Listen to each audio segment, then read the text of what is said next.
search classic shirts in Roblox. Hey there, welcome back to our channel. So in this video, I'll show you how you can find the classic shirts or t-shirts in Roblox. It's a fast and simple process, so follow the steps. This works on any device. So I'm using an Android phone, but you can use your iPhone or a computer through the Roblox player or the Roblox website, which is www.roblox.com. So open your browser and go to the official website of Roblox. Log into your specific account and then tap on the three dots in the top right and make sure that the desktop side is selected. Now, simply zoom in and select the three horizontal lines in the top left corner of the screen.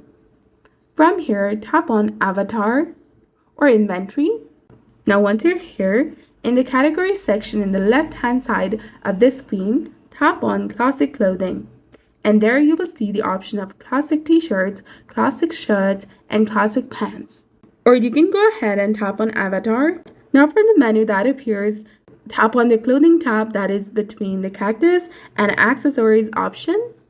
Now see the section of classic and tap on classic shirts, classic pants, and classic t-shirts, whatever that you want to choose. And the process is same on the computers. Just go to the Avatar shop and find the classic shirts tab. So I hope this helped you find the classic shirts in Roblox. If it did, please like this video and subscribe for more quick tips and tutorials. Thanks for watching. See you in the next one.